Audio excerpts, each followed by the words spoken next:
Bien-aimés, je vous salue au nom de notre Seigneur et Sauveur Jésus-Christ. Et je remercie le Seigneur pour cette opportunité. Aujourd'hui, je vous parle sur le thème « Reviens à la maison ». Dieu est en train de lancer un appel à quelqu'un. Une personne qui marchait avec le Seigneur, mais aujourd'hui, il s'est un peu égaré. Aujourd'hui, il a quitté la voie du Seigneur. Et le Seigneur lui dit de revenir à la maison. Le Seigneur lui dit de revenir dans la prière, de revenir dans le jeûne, de revenir dans la lecture de la parole. Reviens à la maison. Peut-être tu es cette personne qui marchait avec le Seigneur, mais aujourd'hui, à cause des défis, tu t'es un peu égaré, tu as quitté la voie du Seigneur. Le Seigneur te lance un appel aujourd'hui. Bien-aimé, tu dois revenir à la maison. Je vais vous donner cette parabole qui se trouve dans Luc chapitre 15. La Bible a dit ceci à partir du verset 11. Il dit encore, un homme avait 2 fils. Le plus jeune dit à son père, « Mon père, donne-moi la part de bien qui doit me revenir. » Et le père leur partagea son bien. Peu de jours après, le plus jeune fils, ayant tout ramassé, partit pour un pays éloigné où il dissipa son bien en vivant dans la débauche. Quand vous voyez le verset 24, la Bible a dit ceci. « Car mon fils que voici était mort et il est revenu à la vie. Il était perdu et il est retrouvé. » Et il commençait à se réjouir. Selon le contexte de cette parabole, Jésus était avec quelques païens, des publicains et beaucoup de personnes. Et les pharisiens ont commencé à le condamner, à parler mal de Jésus. Ils se demandaient, mais pourquoi Jésus est parmi ces gens-là, ces païens? Est-ce qu'il est vraiment un prophète? Et ici, Jésus donne des paraboles pour les expliquer la repentance. Comment Dieu se soucie des gens qui étaient avec lui avant, mais qui ne sont plus avec lui aujourd'hui. Les gens qui sont censés être avec le Seigneur, mais qui ne sont pas avec le Seigneur. Donc le souci de Dieu, le désir de Dieu, c'est d'avoir ces gens-là. Ceux qui sont dans le monde, ceux qui ont quitté la voie de Dieu, Dieu les aime tous. Il veut marcher avec eux. C'est pour cela que Jésus a donné cette parabole. Selon la parabole, cet homme avait 2 fils. Et le plus jeune a dit à son père de lui donner sa part des biens de la famille. Et la Bible a dit que le papa a partagé ses biens. Et quand le plus jeune a pris sa part, la Bible a dit qu'il a été dans un pays et il a gaspillé ses biens. Au point où il n'y avait rien dans sa main, il a commencé à traverser des moments difficiles. Et il a cherché à travailler quelque part. Là où il a eu le travail, c'était parmi des porcs. Il prenait soin des porceaux et il mangeait la nourriture des porcs. C'est ce que cet homme mangeait pour pouvoir vivre. Et après quelque temps, la Bible a dit que quand il est revenu en lui-même, il s'est dit que mais mon père est bien placé, il a des serviteurs qui mangent très bien chez lui, qui sont en train de vivre dans l'abondance, mais pourquoi je suis dans une telle souffrance? Pourquoi je souffre ici? Et la Bible a dit qu'il a pris la résolution de repartir chez lui. Et il partait avec des soucis. Pour lui, le père n'allait plus l'accepter, n'allait plus le recevoir à cause de tout ce qu'il a fait. Mais la Bible a déclaré que quand son père lui a vu de loin, il a commencé à lui lancer des paroles pour dire que mon fils bien-aimé, bonne arrivée. Il a été accueilli par son père. Il était étonné. Le père a organisé même un festin pour pouvoir accueillir son fils. C'est ce que Dieu fait avec nous. Dieu est en train de chercher des hommes qui étaient une fois dans sa présence, mais qui ne sont plus dans sa présence aujourd'hui. Il veut que ces gens reviennent à la maison. Mon ami, il faut repartir à la maison. Il faut revenir à la maison. Est-ce que tu étais un homme qui priait avant? Tu cherchais la face du Seigneur? Tu partais même sur des montagnes, mais où es-tu aujourd'hui? Tu dois revenir à la maison, bien-aimé.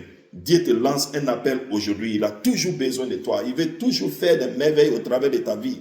Il veut libérer des captifs. Il veut faire des exploits par ta vie. Il veut évangéliser le monde. Il veut guérir les malades. Mais tu dois repartir au pied du Seigneur. Tu dois repartir à la maison. Qu'est-ce qui te sépare du Seigneur?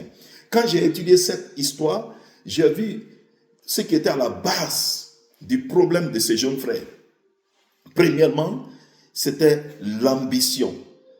Il avait un cœur ambitieux. Il était focalisé sur des choses qui ne glorifiaient pas le Seigneur. Il avait le regard fixé sur des choses du monde. Il voulait vivre dans l'ambiance, le loisir. C'est pour cela qu'il a quitté la présence de son Père. La plupart ont quitté le Seigneur aujourd'hui à cause des choses de ce monde. Beaucoup sont en train de quitter la voie de Dieu à cause des biens de ce monde, à cause des femmes, à cause de l'argent, à cause des choses matérielles. Quand vous regardez le verset 12, la Bible a dit ceci. Le plus jeune dit à son père, mon père, donne-moi la part des biens qui doivent me revenir. Et le père leur partageait son bien. Donc, il voulait ces biens-là. Il avait une autre intention. Bien-aimé, il faut que ton cœur soit connecté au Seigneur. Tu ne dois pas quitter la voie du Seigneur à cause de quoi que ce soit. Ne sois pas comme ces jeunes frères. Beaucoup sont en train de quitter la voie du Seigneur aujourd'hui. Partout dans le monde, des milliers de personnes, juste à cause des désirs de la chair, à cause des tentations que le diable présente. Le diable va continuer à te présenter des choses en tant que jeune homme. Mais tu dois avoir une foi ferme dans le Seigneur. Tu dois rester connecté au Seigneur. Tu ne dois pas quitter la voie du Seigneur à cause de ces choses. Ne sois pas comme ce jeune homme. Quand vous regardez 1 Jean chapitre 2 verset 15, la Bible a dit ceci. N'aimez point le monde, ni les choses qui sont dans le monde. Si quelqu'un aime le monde, l'amour du Père n'est point en lui. Bien-aimés, les deux ne peuvent pas marcher ensemble. L'amour du monde avec l'amour de Dieu. Là où se trouve ton cœur, c'est là où se trouve ton trésor. Nous devons enlever nos cœurs sur les choses de ce monde. Nous ne devons pas servir le Seigneur avec un cœur divisé, avec un cœur partagé. Il faudrait qu'on fixe nos regards sur le Seigneur. Nous devons rester connectés au Seigneur. Ne te laisse pas séparer du Seigneur à cause des matériels, à cause des choses de ce monde. Reste connecté au Seigneur. Et j'ai vu aussi que ce jeune homme avait quitté la présence de son père. C'était ça son problème. La plupart des gens sont en train de s'égarer aujourd'hui parce qu'ils ne sont plus dans la présence du Seigneur. La présence du Seigneur va te garder, va te préserver de beaucoup de choses. Nous devons rester dans sa présence. Nous devons continuer à marcher dans sa présence. Donc la plupart des problèmes que ce jeune homme a eu, c'est parce qu'il s'était éloigné de la présence de son père. S'il restait dans la présence de son père, il n'allait pas traverser cette difficulté. Son père allait l'orienter, son père allait le diriger, son père allait le prévenir de ces choses, allait l'empêcher à aller dans ces choses. Quand vous regardez Luc chapitre 15, verset 13, la Bible a dit ceci. Peu de jours après, le plus jeune fils, ayant tout ramassé, partit. Il a quitté la présence de son père pour un pays éloigné. Dans Psaume chapitre 51, verset 13, la Bible a dit, ne me rejette pas loin de ta face. C'est ce que David a dit. Ne me retire pas ton Esprit Saint. Cet homme de Dieu voulait demeurer dans la présence du Seigneur. Donc si tu ne veux pas traverser ce que ce jeune homme a traversé, si tu ne veux pas être condamné, si tu ne veux pas que l'onction te quitte, il faut demeurer dans la présence du Seigneur. Il faut rester connecté au Seigneur. Le diable va te lancer des choses, des tentations vont venir, mais ne quitte pas la présence du Seigneur. Pour ne pas que tu descendes dans des choses qui ne glorifient pas Dieu. Pour ne pas que ton feu s'éteigne, demeure dans la présence du Seigneur. Troisièmement, il s'est rallié à des mauvaises personnes. Il a eu des mauvais amis. Les amis qui ne pouvaient pas le conduire vers Dieu. Les amis qui ne craignaient pas le Seigneur. Les amis qui vivaient n'importe comment. C'est pour cela que la Bible a dit dans 2 Corinthiens chapitre 6, verset 16, que quel rapport y a-t-il entre le temple de Dieu et les idoles? Car nous sommes le temple du Dieu vivant. Comme Dieu l'a dit, j'habiterai et je marcherai au milieu d'eux. Je serai leur Dieu et ils seront mon peuple. Donc, cet homme marchait avec de mauvaises personnes. C'est pour cela qu'il a eu tous ces problèmes. C'est pour cela qu'il a gaspillé les biens de son père. Tu ne dois pas gaspiller l'onction que Dieu t'a donnée. Il faut apprendre à choisir de bons amis. Il faut apprendre à marcher avec de bons amis. Les gens qui craignent le Seigneur, les gens qui vont te conduire vers le Seigneur, les gens qui vont te pousser à prier, à chercher la face de Dieu. Et quels sont les signes qui démontrent qu'une personne doit revenir à la maison. Qu'une personne a quitté la présence de son Père. Qu'une personne n'est plus animée du fait de Dieu. Premièrement, c'est quand il n'y a plus de communication entre toi et ton Père. Ces jeunes-là, il n'y avait plus de communication entre lui et son Père. Il ne parlait pas avec son Père pendant longtemps. Donc, si tu vois que ta vie de prière n'est plus comme avant, bien-aimé, tu dois repartir à la maison. Si tu vois que la lecture de la Bible n'est plus comme avant dans ta vie, tu dois revenir à la maison. Si tu vois que tu ne jeûnes plus comme avant, bien-aimé, il faut repartir à la maison. Je lance cet appel à quelqu'un aujourd'hui. Je dis, reviens à la maison. Bien-aimé, reviens à la maison. Dieu t'appelle aujourd'hui. Dieu te lance un appel. Tu as quitté sa voie. Ce sont des signes qui démontrent que vraiment, cette personne n'est plus là où elle était avant. Tu n'es plus dans la présence du Seigneur. Si tu vois que la communication qui était entre toi et Dieu n'est plus comme avant, tu dois revenir à la maison. Deuxièmement, quand tu passes plus de temps sur des choses qui ne glorifient pas le Seigneur, l'Internet, Facebook, tu n'as pas assez de temps pour le Seigneur, tu es avec ton téléphone. Le téléphone est devenu un bébé pour toi. Tu dois revenir à la maison. Bien-aimé. Donc, si tu vois que tu t'intéresses plus aux choses qui ne glorifient pas le Seigneur, les choses du monde, tu dois repartir à la maison. Tu dois revenir en toi-même comme ce jeune homme pour dire que je suis là où je ne devrais pas être. Je vais repartir à la maison. Quand tu passes la plupart de ton temps dans de mauvais endroits, tu dois repartir à la maison. C'est-à-dire, au lieu d'être dans un lieu de prière, sur des montagnes, dans la présence du Seigneur, tu te trouves sur des terrains avec des amis, tu es dans les activités mondaines, tu n'as plus assez de temps pour le Seigneur. Tu dois repartir à la maison, bien-aimé. Dieu te lance un appel. Il dit à quelqu'un de repartir à la maison. Il faut vérifier les activités que tu fais. Est-ce que ce sont des activités qui glorifient le Seigneur? Si le Seigneur n'est plus glorifié dans ta vie comme avant, il faut repartir à la maison. Reviens à la maison, mon fils. Reviens à la maison, mon enfant. Dieu est en train de parler à quelqu'un aujourd'hui. Il y a une personne qui doit revenir à la maison. Quand tu n'as plus de relation avec le Père, ce jeune homme n'avait plus de relation avec son Père. C'est pour cela qu'il devrait repartir à la maison pour être en relation avec son Père. Et c'est ce que Jésus voulait dire dans cette parabole. La plupart des gens n'ont plus de relation avec Dieu. Et ces gens-là doivent repartir à la maison. Quand tu commences à désirer les choses que tu avais rejetées, que tu avais détestées, quand tu avais accepté le Seigneur, les mêmes choses que tu avais détestées là, tu commences à les aimer, tu commences à les désirer, tu commences à convoiter le monde, convoiter les femmes, convoiter les biens de ce monde, tu dois repartir à la maison. Donc Dieu te dit aujourd'hui de revenir à la maison comme ce jeune homme. Ce jeune homme a compris, il a vite compris. Et il a dit que non, je ne devrais pas être ici. J'ai raté ma place, j'ai raté ma position spirituelle. Je dois repartir, je dois aller me connecter au Père. Je dois repartir à la maison. Et Dieu est en train de dire la même chose à quelqu'un. Tu ne dois pas continuer dans cette voie si tu vois que ça ne glorifie pas le Seigneur. Tu n'es plus connecté au Seigneur comme avant. Bien-aimé, il faut repartir à la maison. Le Seigneur t'aime toujours. Il veut toujours t'établir. Il veut faire de grandes choses au travers de ta vie. Mais tu dois repartir à la maison. Avec ces mauvais désirs dans le cœur, des pensées négatives, les pensées du monde. Tu es une personne qui doit repartir à la maison.